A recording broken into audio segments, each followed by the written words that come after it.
Once in the Add Attribute screen, enter in a code for the attribute that you wish to add in.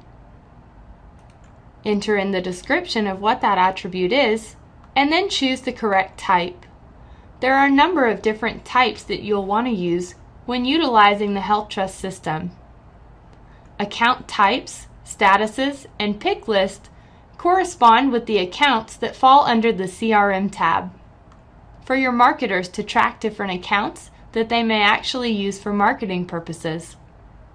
Contact types, statuses, and pick list correspond with the contacts also under the CRM and Contacts tab. These are different contacts that your marketers may actually use when they're going and talking to the different accounts. Your interview category and interview type allow you to actually customize the drop-down box provided on the applicant information. When you're using the online application link to track your applicants on your website, this customizes that drop-down box. The question category is also a type that's utilized in that online application. Task category, status, and pick list allow you to customize those different sections so that your staff can actually fill those out or use those different options when they're filling out or creating a task. An example of a task category would be like a case conference meeting, maybe just a simple one like PTO, or it could be a doctor appointment or dropping off labs, as well as many other types of tasks. Anything that you would really want them to document for payroll purposes that's not an actual visit. Your expense categories can be used to keep track of different expenses that your marketing staff may incur while they're trying to get new referrals or maybe track down new employees. Your message category option allows you to specify different message categories that your staff can use when they're creating and sending messages through our HealthTrust system. The marketing campaign type will allow you to add in different types of campaigns like billboards, maybe events that your agency is hosting, so that you can keep track of these different campaigns and whether or not you actually received referrals from them. Your scheduling attributes are one of the most common attributes that are used. These are used for different attributes for scheduling purposes, like different service areas, maybe specific certifications that employees need to see certain patients, as well as many others. Assigning a scheduling attribute to both a patient and an employee allows the system, when scheduling, to be able to match up the most compatible employee to see that patient. Your applicant status and applicant pick list allow you to keep track of different statuses or assign different statuses to applicants as you're tracking them throughout the system. Your agent status, agent pick list, agent, and agent team allow you to also define those statuses and pick list options to keep track of different agent or employee records. The referral status allows you to customize a code to track whether or not a referral was declined, or maybe why there's still a pending referral, maybe they're on a waiting list.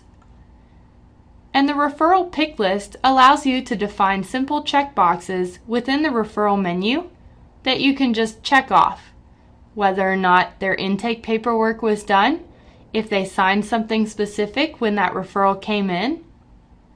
Same thing with your patient pick list. Your patient status allows you to also enter in a code so you can customize a reason, maybe why a patient goes on hold, maybe why the patient was discharged. Patient requirements and patient tracking allow you to customize different tracking options that will be discussed a little bit more in the patient menu. The DNR code allows you to customize a DNR code that shows up for you to track in the patient menu. This DNR code is also tracked on our patient list report. Different regions for you to be able to select when assigning regions to your employees. An authorization pick list if you need one, or a facility type to use when you're adding in different facilities. Custom diagnosis and problems or med review options. custom communication note templates, custom attributes to assign to specific charges or visits. You also have your typical billing ones like claim, payment, contractual, denial, as well as many others. Another common one is orders or goals. The orders and goals attributes are used to create templates for specific ways that you'd like your staff to write those orders or goals. These will show up in the point of care program so that they can either fill in blanks that you've left for them or use that as a template or guide when writing their orders or goals. Your template option will also allow you to customize a communication note template that your field staff can use when creating communication notes. The job openings and job referral source allow you to also customize applicant information on that application info that you've posted to your website. Make sure that for any of these different types that you list the status as active as long as you want them as an active attribute in the system. There are also some different options, for example, the task category. If you have a generic pay rate for a particular task category, once you select the type as task category, you'll be able to enter in the pay rate for that type of category, mileage rate, a specific payroll code or department for use with an external payroll system, and whether or not you'd like to exclude this pay rate from overtime or this particular task category. Once you've filled out this information, make sure that you click Submit to save the attribute that you're wanting to add in. Additional information about the different types of attributes can be found in our user manual.